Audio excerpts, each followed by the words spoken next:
The shameless attention-grabbing antics of Meghan Markle really have absolutely no bounds. This woman is utterly shameless. On the day of her father-in-law's 75th birthday, a series of paparazzi pictures of her just happened to come out. They were taken on Friday. She even had a poppy pin, which is utterly ridiculous for a woman in California, just shamelessly almost mocking the royal family and what they do, and the rest of the UK as well, as she went to lunch with a friend. In a series of pictures, I'm telling you right now, I can prove to you, we're 100% scheduled by Meghan Markle. She knew that the cameras would be there. She set this up and everything. And it's just really getting to the point where you're wondering, what in the world is the monarchy doing? They've had this whole plan of just basically non-engagement with Harry and Meghan. And while sometimes I think it's really working, sometimes because they're not engaging, they're allowing Harry and Meghan to get away with a little bit too much. And I really think the monarchy is in a position now, in a position of strength, where it can really go, you know what, we don't have time to humor you anymore.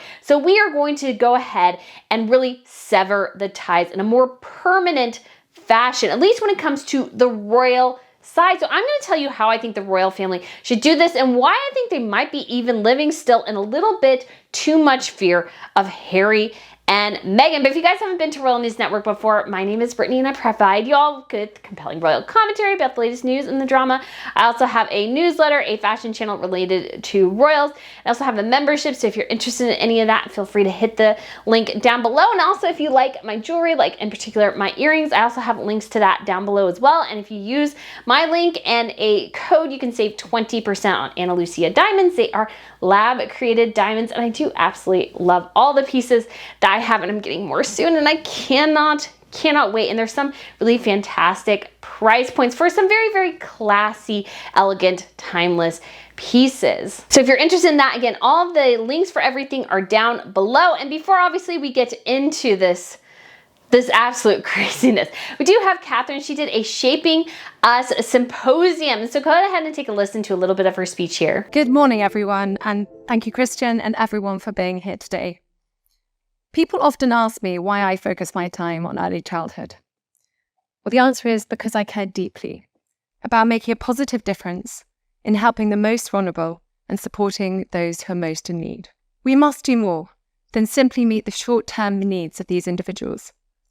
We must also look at creating long-term preventative change, and that takes us right back to the beginning.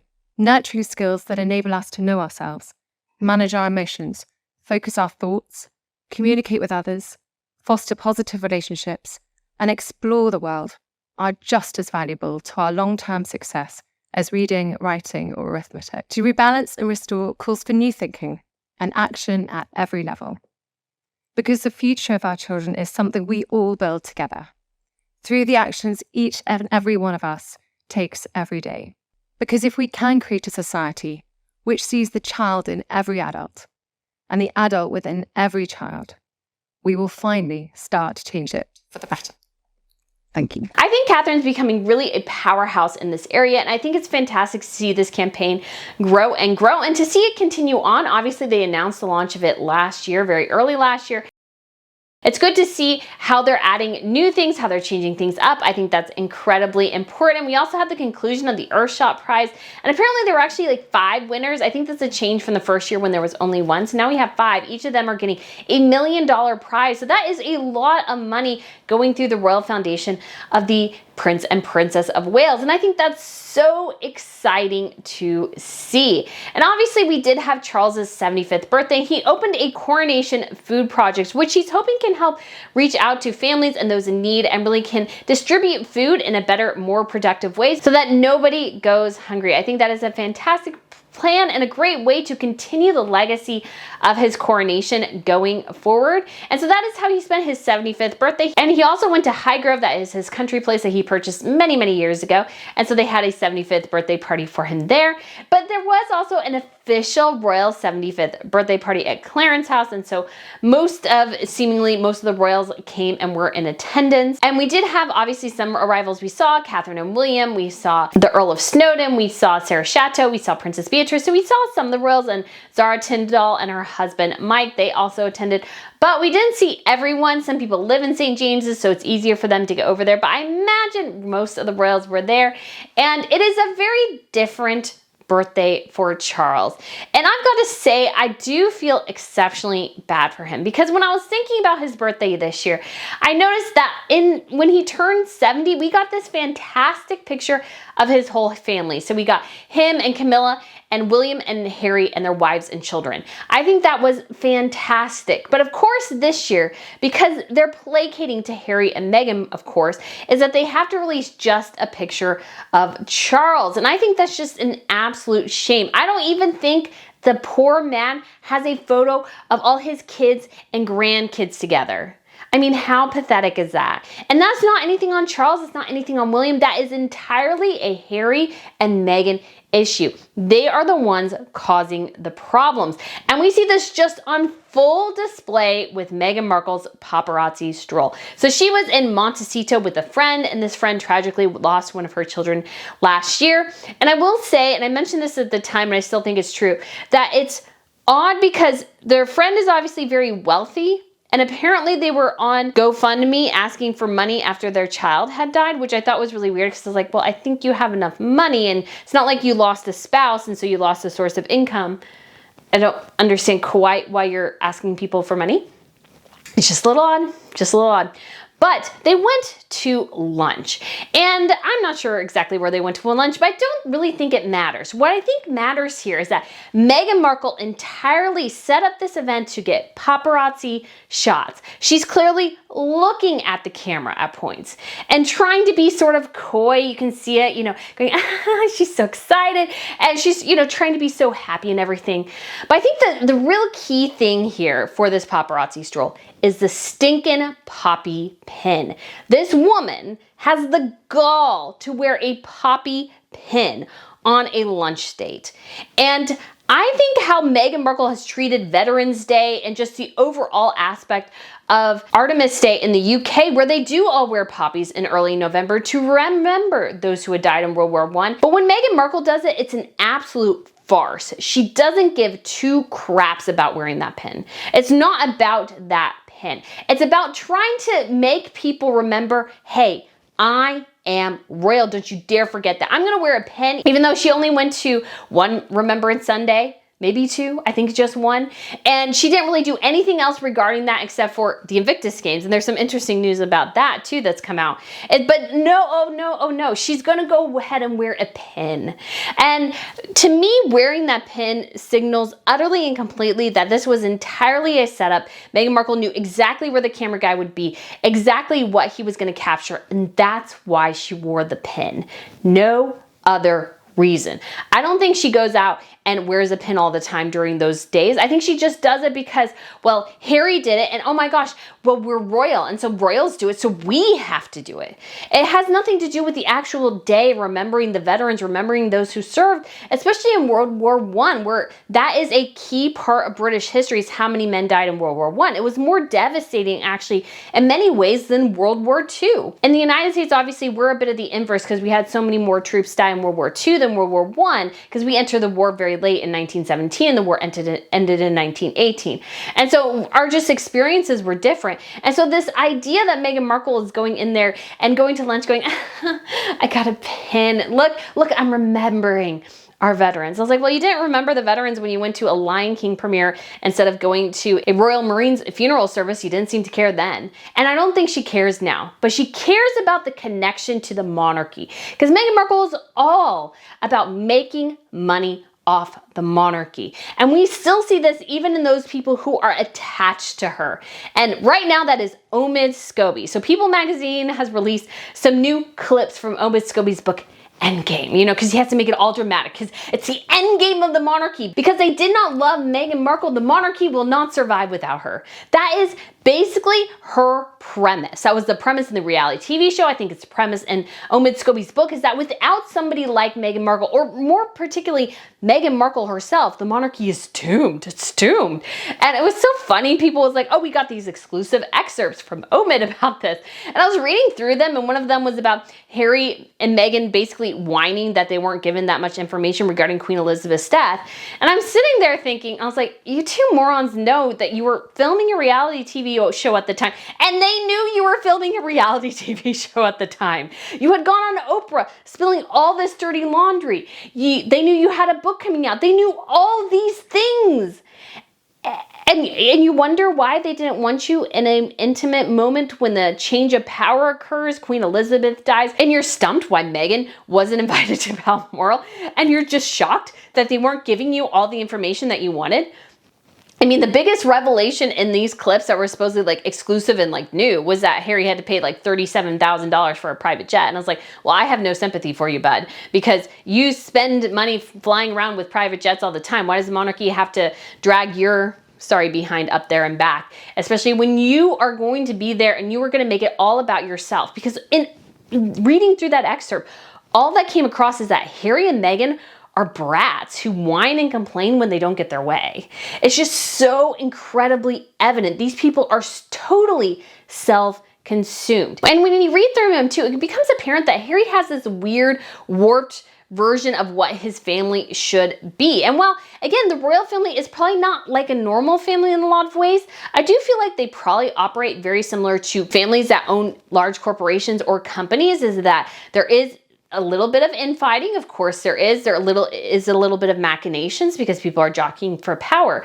But at the same time, the royal family does not have the time, energy, or the leverage to really coddle Harry like he wants to be coddled. He wants everybody to pay attention to him, everybody to indulge his every whim. But at the same time, the problem is that the monarchy, there is a bigger picture going on. There is something bigger at play here, and it's not all about Harry and Meghan. It can't be. It can never be about them, because the monarchy has to serve the people. It has to serve the country, and it has to continue. If they spend all their time trying to fix every little perceived slight that Harry and Meghan experience, the monarchy, I think, will falter and fall because they spent so much time catering to people who at the end of the day really only want to help themselves and not help anybody else. So looking at everything coming out, I think the big thing here is that I noticed is that I think the monarchy spends way too much time being afraid of Harry and Meghan and what they'll say and do. And I understand why there's some of that trepidation. Obviously, we have Oprah. We have the reality TV show. We have Harry's book. We have so many things where the couple just regurgitates all their ridiculously delusional ideas, slights, complaints, everything over and over and over again. And I understand, obviously, the allegation of racism within the royal family, that was huge, that was devastating. I mean, I'm sure the whole family was shocked because they're like, what are you talking about? But I mean, I'm sure there was just such immense frustration because they had done everything for Harry and Meghan. They had indulged them so much. They had tried to give them everything to keep the two of them happy. And yet they're never, ever happy. And I think the monarchy has to get out of the bubble of thinking that if they just continue to sort of have a hands-off approach, sort of try to mold things the way they want to go, that somehow things will end up in a better place. And I think some of that comes from a bit of fear that Harry and Meghan will make more allegations. But my suggestion to the monarchy is, give it up. They are always going to be the way they are. They are not going to change, especially Meghan Markle. Harry, I have a slight bit of hope for Harry because I don't think this is the true Harry. Some aspects of it, yes, but some aspects of him, no. I think right now he is all consumed in the Meghan Markle bubble, trying to placate her, trying to make her happy. And I don't think she's probably ever all that happy. And so he does this all the time and still nothing is ever working. Nothing is like ever working for him. So he's just constantly in this rat's wheel, not really going anywhere, but just continuing to go through the motions. But the monarchy has to understand that nothing is going to change. The only thing they can change is themselves. And I think because they can only change themselves, I think they have to stop worrying so much about what Harry and Meghan are going to do and say.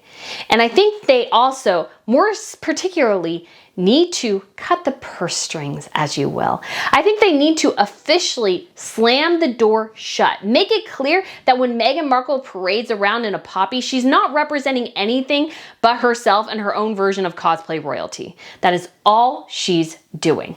And how do they do that? Number one, they take them off the website. They don't need to be there. Andrew doesn't need to be there either. Just take them off the website.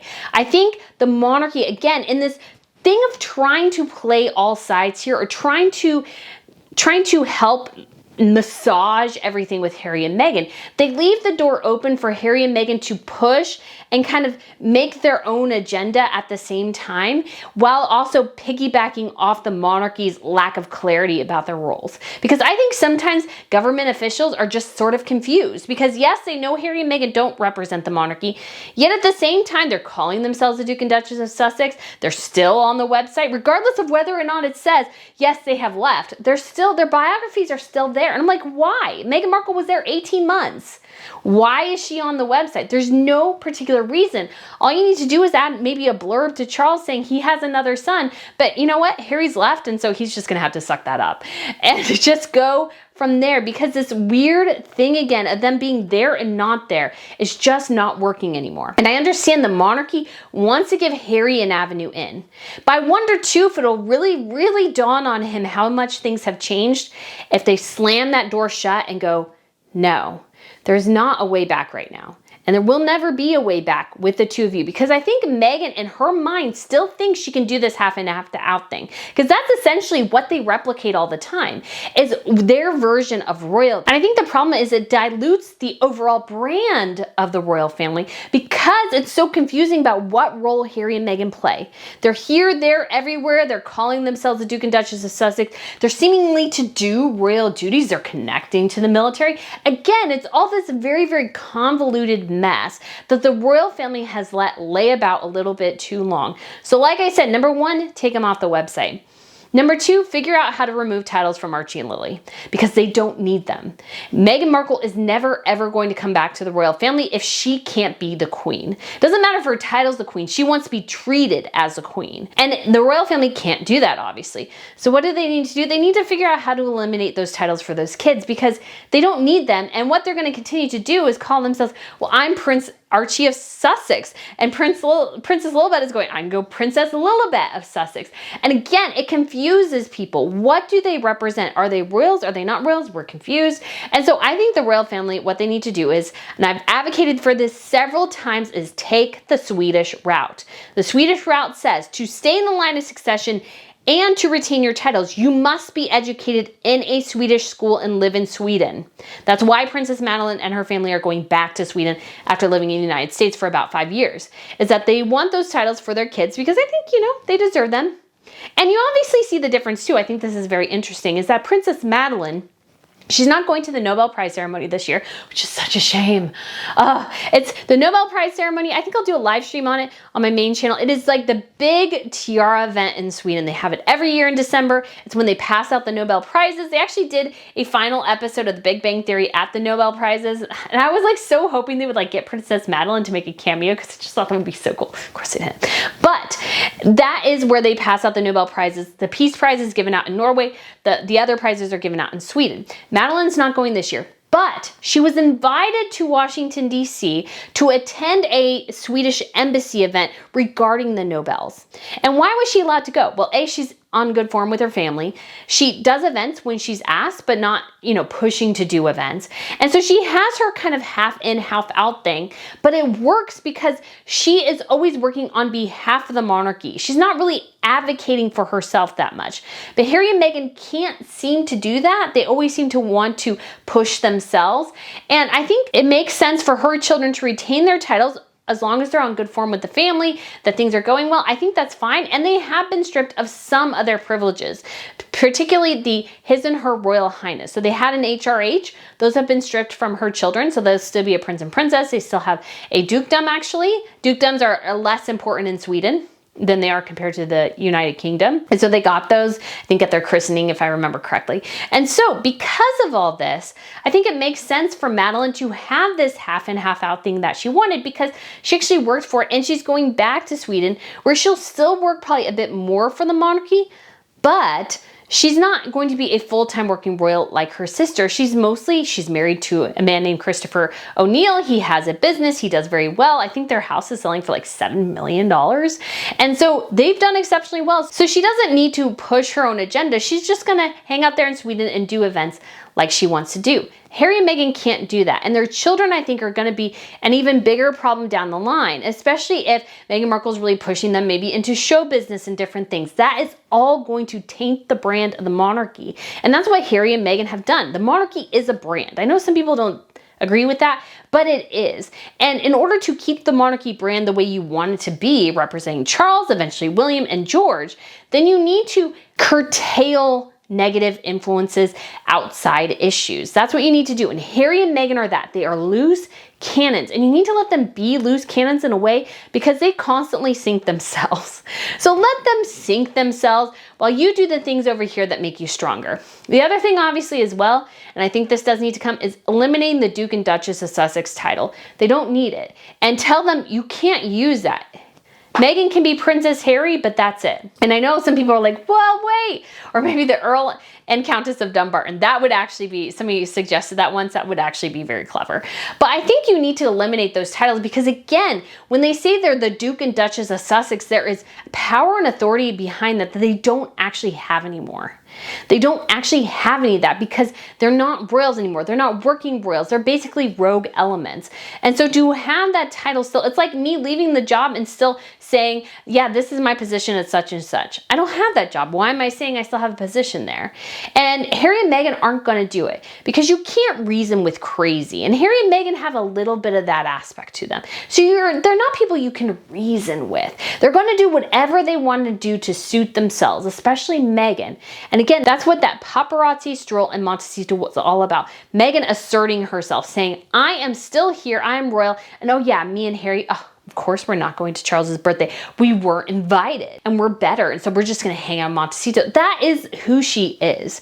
And so the royal family needs to sort of deal with her on her same level. Take some lessons from Machiavelli, and really go full Prince on the situation. Not fully, but you get what I mean. Like, you have to be more severe than you're being. We've let this go on long enough. Brexit is coming up on 4 years now. And it's clear Harry and Meghan are not going to get any better. They're just going to get worse, especially as their businesses continue to crumble. Meghan's going to use and abuse that royal title more and more and more to try to help herself and Harry because they don't have anything else. They've had 4 years and they have yet to prove that the two of them have any sort of talent. They just don't seem to.